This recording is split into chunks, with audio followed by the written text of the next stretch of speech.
Big crowd expected tomorrow night at the Katy ISD school board meeting.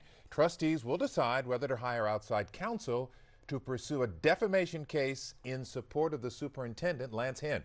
The agenda does not give a reason for possible legal action, but we told you about this guy who claims the superintendent was a bully in middle school, claiming Hindt attacked him in a bathroom decades ago. Hindt denies the accusation, but admits he did, quote, dumb things when he was younger.